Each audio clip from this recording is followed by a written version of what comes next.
Welcome to Seat at the Table, where we believe technical skills will get you in the room, but your soft skills and business acumen will earn you a seat at the table. My name is Jerich Beeson, and I am the host. Every time we have one of these conversations, we speak with leaders across different verticals, different industries, driving into topics that will prepare and equip cybersecurity leaders by extracting the hard-earned lessons from the years of experience each of our guests bring to the show. Today, we're going to talk about transparency, specifically from a CISO's perspective. As cyber attacks become increasingly sophisticated and frequent, organizations are having to prioritize their cybersecurity efforts, and building a culture that fosters transparency is a big part of that. And well, that's driven by the CISO. And we have the perfect one to have this conversation with. Robert Wood is not only a CISO, but he's one half of the duo behind a new movement called the soft side of cyber. Rob, welcome to the show. So happy to be here. Thanks so much for having me. Thank you. Please share a little bit about yourself with the audience, and even give a little bit of a plug for the soft side of cyber. Yeah. So I'm currently working at the Centers for Medicare and Medicaid Services. It's a fairly large federal agency. And prior to that, I did 3 different startups where I was in that kind of weird head of security / security engineer / security manager / you kind of do everything relating to security and try to build a team around you role. And looking even further back than that, I left Cigital, which was a more boutique focused application security consultancy, as a principal. And so I got exposure to a whole lot of things. And so throughout that journey, I have worked with a lot of different kinds of people, and there were both brilliant people who couldn't get their ideas across. You know, I've struggled at different points in my own career. Like when I first took a sort of CISO or like head of security role, nobody taught you how to run a budget. Nobody taught you how to hire people, how to write a job description, how to do a strategic plan, how to do any of that stuff. And, or even, doing penetration tests. Like you can have a mediocre test, but deliver the results in a really impactful way that people actually fix the issues, and you can actually make a difference. Or you could do a rock star job in the technical stuff, communicate the issues very poorly, and somebody won't fix them. And so this burn to do something around soft skills has been with me for a long time. And I just got partnered up with a colleague of mine, Frank to like actually get the whole thing off the ground. We're like getting it all spun up as a an official 501c3 to like basically try to bring some awareness and resources and training and all of that stuff to help people develop the various non-technical skills that they need to complement the technical ones in their roles to just make bigger impact. So that's me in a nutshell. I love it. You heard my intro to the show, and what you just said. I mean, it's pretty much the same thing. We're on the same mission, and we're doing things a few different ways. But today, we're converging to talk about a specific subject. I love it. Thanks, man. So transparency. I've seen the word used in different contexts, especially in cyber. So to ground everyone on what we mean by transparency, maybe you can share a little bit about what it means to you. Yeah. So transparency to me is really, it's a cultural attribute and culture of the organization that you're in. I recently reread Stan McChrystal's Team of Teams, and that like shared context, shared understanding principle is one of the things that he really champions in that, where you have all of these different teams and they have this kind of common operating system, and you can't really do that without this radical transparency. And so when I first came to this particular role, this was something that was also really important to me, and transparency kind of blended itself or intersected really interestingly with accessibility. because people didn't know how to get in touch with security, and they didn't know what in the world to kind of expect. They didn't know what our intentions were, what we wanted, what was happening, how decisions were being made. And so we've been trying to really err on the side of just making everything available that we can, both internally as well as to our stakeholders, to our shareholders, to our customers, if you will. We do monthly, like, Ask Me Anything events that are totally open to the public. We, do a lot of like human-centered design stuff. We're trying to put more documentation out there. It's everything that we can be open about, we would prefer to be open about. So it's not just like being open with your code or your docs. It's your process. It's your communications. Like, do you default to like private Slack channels or public Slack channels? And even if you don't have a bunch of people listening in, I think it's like I mentioned, it's a cultural attribute. It's this kind of mindset that your team will adopt, and that you, as the senior person in charge, or a senior person in charge, can really help set the tone and reinforce it, like, going forward. If you kind of opt for everything being secret, people are going to kind of follow your lead, and vice versa. Yeah, and I completely agree with you. And I love that you use Stanley Crystal. He has a quote, I might butcher this, but he said transparency breeds credibility. And I think he said I think that's transparency right. Yeah. breeds trust. And I think that really kind of encompasses everything that you're really trying to accomplish with transparency, because as a CISO, you're playing a critical role in not just Oh yeah. ensuring the CIA of your organization, but you got to communicate those risks and threats to the board, and they have to know that you will communicate them to Yep. them.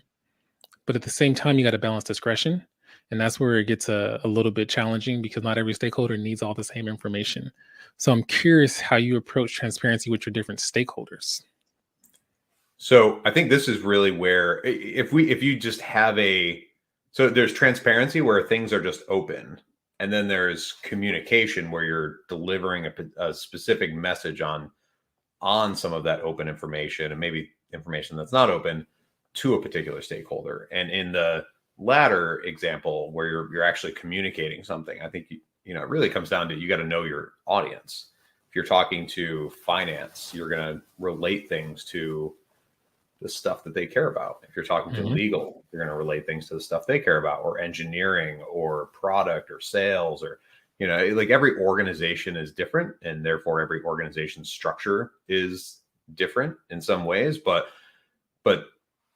like, just knowing your audience and relating, and sort of using that as almost like a filter, where you're going to take some message, like, I was just talking with somebody earlier today about this. And, like, let's say you're giving an update on a security incident. You might be providing an update on a security incident to a lot of different stakeholders, and your technical folks are going to have like, you're going to filter it in one. You're going to filter it in a particular way for them. They're going to potentially want more details. They're going to want references to log files, or specific attacks, or CVEs, or whatever. If you're giving an update to your senior executives, your board, your administrator, those sort of folks, you're going to give more organization impact. Like, how does this relate to our strategic plan? If you're talking, giving that same update around an incident to legal or to finance, like, they're going to get a particular sort of context included in that. But it's all rooted in the same event and the same basic information. So you talked about a bunch of different stakeholders. Let's double tap on a few different ones, because transparency is easy when you're just flowing information. It's a Yep. lot harder when it's going to potentially negatively impact someone that you have to communicate to, or someone adjacent to that communication. Or So, yourself. yeah. So let's throw IT under the bus for a little bit here, right? Security doesn't necessarily protect many of our assets. IT Yep. has to do their protecting in a lot of ways. There are some We work controls for that them. we actually do, but a lot of stuff IT has to do. And so let's just use the infamous a patch wasn't done, right? Yeah. And you have to now communicate that to somebody. How do you go about communicating something in a very transparent manner without potentially impacting your relationship with the owner of whatever is not being done that should be done? Yeah. So in those sort of circumstances, I think you should be having conversations with the person who does own that risk in advance of you communicating it somewhere else.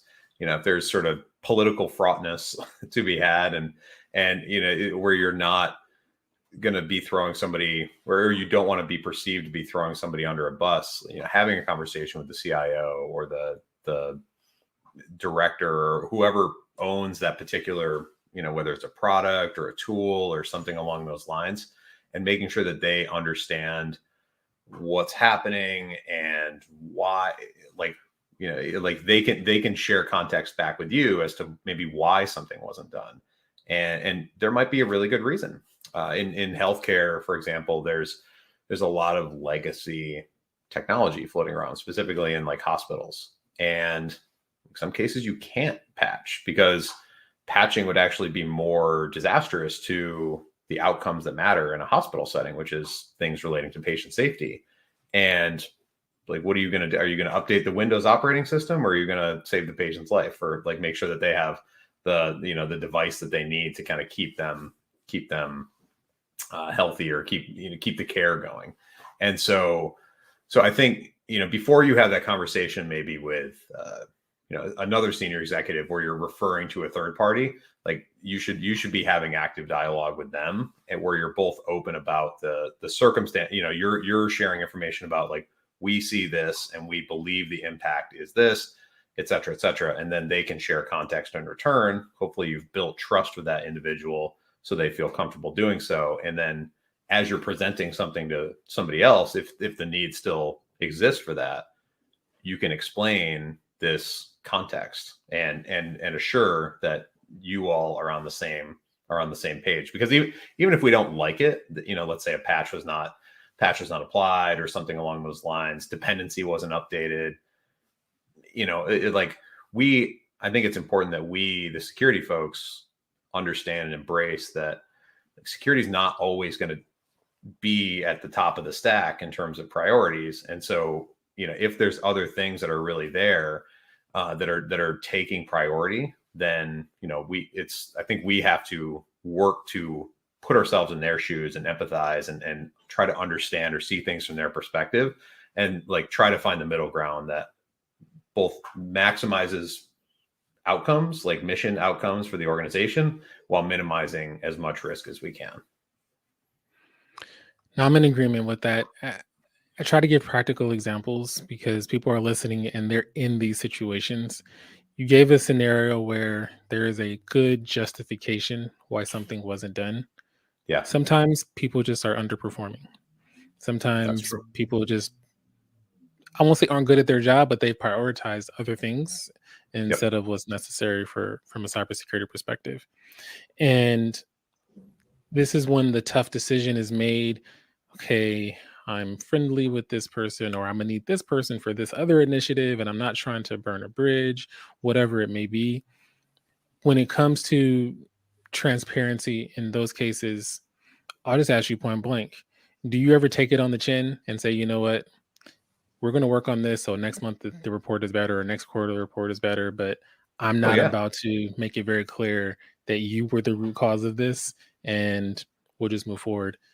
And if you All the time. do that, maybe some rationale for why you made those decisions from a transparency perspective would be really helpful. Yeah, no, I that absolutely happens. And I mean, I've personally made that call, and I think the reason that I think it's important sometimes to do that, like sometimes you want to really throw your weight around, or leverage the authority that you have as a CISO or security leader,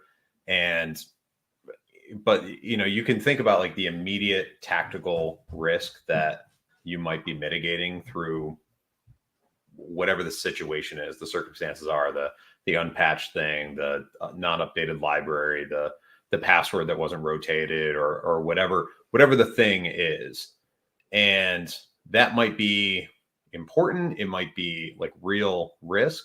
But I think like we can perhaps do a better job of like really thinking through all the ramifications of risk. Like there's a tendency, like there's so much steam picking up around like EPSS and KEVs and these sort of like smarter indicators of potential exploit likelihood for vulnerabilities. As we have a history in security of lobbing things over the wall, whether it's Nessus scan reports or static analysis scan reports or what have you, and just expecting that because a tool found something, it's going to get fixed.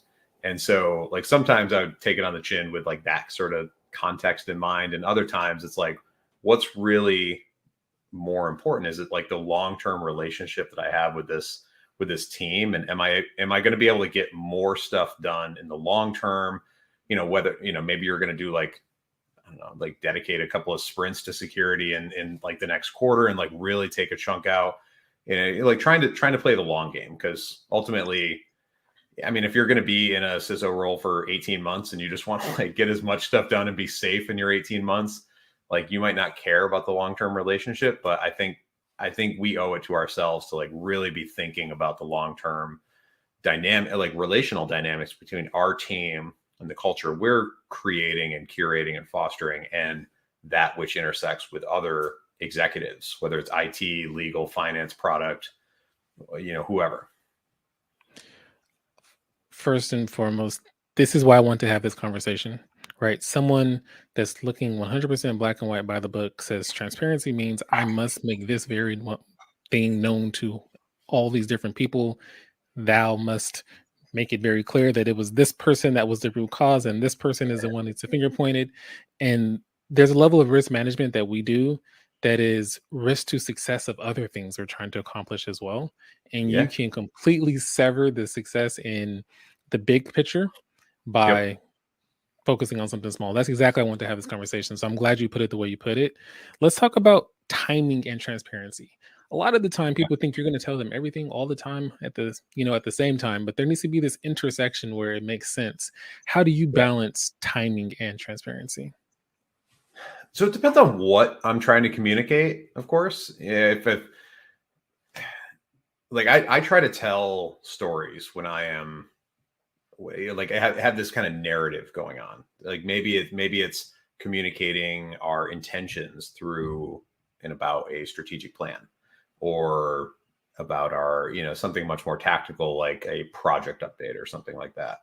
And so I try not to just like turn on the fire hose and aim it at people and just kind of word vomit all of my updates in their general direction, because that's not really helpful. So I try to think about so one of the things that I really got out of the startups that I was in that I really appreciated was they had this like product led growth kind of mindset where things like everything that they did like mapped back to this like marketing communications strategy. And I loved that, and I learned a lot from that. So if I'm trying to get something done, it's a big initiative around like updated vulnerability management, or new capability that we're bringing in terms of services. Like for example, we started like we brought in and established an internal like threat modeling team, and we started going around to the different stakeholder like systems and stakeholders in the agency and engaging them in doing threat modeling assessments, which is something that they just historically had never had never done before. And so to do that, instead of just like telling people this is here, done, period, and then and then kind of let things go, like really think about this from a like, what is my communications plan going to be for this thing? And so it sort of like drips out over a sequence of weeks, months, quarters. So I've got like little snippets that I might give in like group to group updates. Even like sometimes talking to other federal CISOs and in these like CISO council, which is exactly what it sounds like. It's a bunch of CISOs sitting in a room like pontificating about things. It's like the Jedi Council, but less cool. But the like or talking with a development community forum, things like that. So it's like you kind of outline all of these different channels and places that you can talk about something, who's going to be on the other side, and sort of like find this, sort of have a rough plan for how you're going to kind of drip updates out about this thing. And I mentioned this earlier, but you have that sort of baseline set of just open information. whether it's everything's open in a accessible Confluence page or a wiki or something like that, a web page, whatever the sort of anchor of information is, it all sort of like points back there. If I could like relate it to something like content marketing, it'd be like, that's like your content magnet, so to speak. And then you're sort of like spinning off all these like peripheral updates and threads and talking points and references to it over some set of time to different people, and just pointing people back to the source to engage them. Yeah, you make a really good point. I mean, people can only handle so much information at a time. They can only handle so much change at a time. Yes. And if you give them too much information, it's going to be information overload. Yep. Uh, I subscribe to there's something called the two rivet rule. I don't know if you've heard about it, but when they're Mhm. fixing bridges, this specifically started with the Golden Gate Bridge. They would only remove two rivets at a time because any more than that, and the whole thing would collapse. And Oh, I take that same approach to change. Like, don't change too many things at one time, but also don't communicate too much at one time. yeah. And slide decks, if you have a slide with a bunch of information, they're going to read none of it. But if you just have like a few points, they'll Yeah. at least read those 3 points, right? Yep. So your approach makes a whole lot of sense to me there. Um, when I think about timing and transparency, timing is so important because as leaders, sometimes we have to make the decision to take action. And sometimes that does not always align with everything else that's happening within the organization. Yeah. And it's also important not to overburden your team with information that they just don't need at that specific point in time. And this Yep. really takes form when it comes to like risks or events. And when do you bubble them up? When do you not bubble them up? You do it too soon and Everyone you freaks out. everyone freaks out and you don't have all the context, you don't have all the information, and you could be, perceived as a chicken little CISO. Yeah. Um, and you seem like someone that hasn't done their due diligence. You do it Yep. too late, and you're toting an ethical line that you don't want to be on the wrong side of. Yeah. So, speaking of that, how do you determine when and when not to bubble things up, and how do you just manage transparency in general when the bad things happens? Because it's gonna happen, but they happen at Yep. varying degrees. Yeah. So a couple of ways that I've found useful to in like approaching that specifically. So first is having some kind of decision process, whether it's a decision tree or something, and making that available to the people who you're ultimately going to be communicating or bubbling stuff up to. And if they agree on the process by which you're making decisions, that helps. They've got to, you're both kind of bought into, all right, this is your flow. You've got all the stuff coming in. You're going to have some sort of triage process. Let's say once you've confirmed it's, something is actually impacted, PII, PHI, business sensitive information, it's at a certain level, whatever the particular trigger or threshold is, then we will, this is what we're going to do next. We're going to pull together a quick summary. We're going to update you, assign an incident commander, whatever sort of flow is, kind of mapping that out for them. And I think that's a pre-planning thing that you can do well in advance of actually having anything hit the fan and go wrong. And you're going to serve yourself well if you establish something like that and then stick to it. And the other thing is for other stakeholders that might need to be involved in the triage process, like maybe it's legal counsel, or maybe it's your procurement folks, maybe it's, I don't know. So like there might be other sort of individuals around the organization that would ultimately be part of this like bubbling up process, but also be useful in establishing whether or not something is really a serious issue. Like having some sort of regular cadence to like escalate something, like you kind of go through almost like a ticket review or something with them, and like walk through the things, get their take on it. You're sort of creating the elements of a matrixed team without actually creating a matrixed team with them. And so, they have a voice in the process. You're able to react and respond to their inputs. It's not just all on the security team. And then if something comes out of that and like you're both in concurrence, then all right, go ahead and like bubble it up further, take the next step. And that, that can be something more asynchronous, like, Slack notifications or emails or like shared ticketing system, or it can be a standing meeting where every week you just review the top alerts, or, clusters of alerts or something along those lines. I mean, you can set it up however works for your team and the dynamics thereof, but not just doing it all in a silo, I think is like one of the best things that I've found to sort of get ahead of those challenges. I love that you've taken the subjectivity out of the process.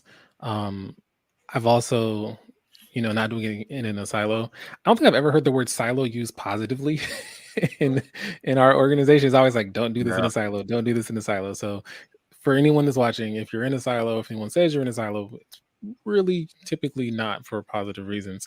Yeah. I take what you said, and it kind of sounds like a risk appetite of sorts, right? So, but it's a communications risk appetite. There's a set of if-then scenarios. If this, then tell us. If this and not this, then don't tell us. If this and this and this, then tell us. Whatever it may be. I like that approach. My first thought is the average person probably doesn't have that written down. They have it in their head. Right. How do you go about, and when do you go about getting something like that started? And is it a formal type of document, or is it just a known agreement between your different stakeholders? I think it eventually could turn into a more formal document, but just sitting down and writing down your thoughts for 30 minutes and then having more of an informal team to team agreement that, that's even a great start. And, this is how it's going to work. This is, like back of the napkin sketch. This is how the decisions are going to get made. And then, you can take that if you want to polish it up a little bit and share it with maybe senior executives or board members and let them know, like, this is how the sort of decision escalation process is going to work. We've got incident management processes. We've got these different teams with these various technical expertise, sort of focuses. And when these things are happening, these events are happening, we're following the process. We're engaging in this cross-functional way accordingly. Does this work for you? Do you see any issues with this? Would you like to see us do anything different in addition to engage something? Like, are we not engaging a particular part of the org that you would like to see us engage? And if they're on board with the process, then you've got a good foundation. Now, like, that doesn't mean everything's going to go perfectly. Something that you might want to include in there is like, all right, if we find issues with this, we're going to bake in a regular retrospective and we're going to keep on improving it. And we'll share updates with you. And, maybe share the results of the retrospective, what's going well, what hasn't. And maybe the improvements are process oriented. Maybe they're people oriented. Maybe they're technology oriented or funding or, what have you. And, you can engage in like specific failure based postmortems, things along those lines. But I think like having some kind of feedback loop, like you ideally would with anything, I think a retrospective is a good one for any kind of like process flow as is a way that you can kind of keep improving that. I love that. Well, we're coming towards the end of the show, and every episode, except for one, for a very specific reason, we try to call out an analogy or metaphor that we've used or like to use to help explain a technical topic to a non-technical audience. I believe that bridges the gap from a communication perspective. And I'm curious if there's one that you have used or like to use or anything along those lines. So I don't have a specific like go-to analogy or metaphor, but I do have a very curious and rambunctious 5-year-old and an even more rambunctious 2-year-old. And I typically find myself explaining, it's like the 5-year-old gets his new Lego creation smashed to pieces, or, steals a toy, or, something along those lines happens. And I find myself explaining security concepts through the lens of that. Like just the other week, we have these shelves in his room where he puts his creations, and if he doesn't put them up on a high enough shelf, his little brother can reach them. And so we were talking about the like defense in depth and like reachability and stuff of like, if you put it on the lowest shelf, your little brother's going to be able to reach it. He's persistent. He's going to smash it. Like that's his sole objective. And so, let's make sure that we get it up on the set. If it's really important, we're going to put it up on the second shelf or the third shelf, even if it's, depending on how valuable that is to you. Like, the car that you built and all of that goes on the third shelf. That, the random creation that you made, maybe that's a bottom shelf thing, because that's okay if he smashes that. So, that's typically my go-to is working it through the kids. I love that. It's like trusted zones, right? Okay, this is a That's zone right. everybody can get to. This is a zone that you gotta have a little bit more height, so there's a limited number of people they can get to. I Yep. really should have taken that advice myself. I built my daughter, well, me and my wife. She sees this. She got some credit. We built together a dollhouse for my daughter that she got from Christmas, and it was, I think, like 1,500 pieces of Legos. Wow. And my 2-year-old found a way to go Godzilla on it, and I know the trauma You were of distraught. my Yeah. creation getting Yeah. destroyed. I'm So if you sorry. would have said that to me, it would I'm have going to be right resonated for over sure. and give you a hug. That's going to be okay. Yeah, yeah. It's arguably as traumatic as a cyber attack to an executive, to a kid. It's like your whole world Yeah. has come down. Thank you for that analogy. I'm surely going to be using that one pretty soon here. Robert Wood, everybody, soft side of cyber, CISO, and just all around good dude. Thanks for taking the time, man. Thank you so much for having me. Take care.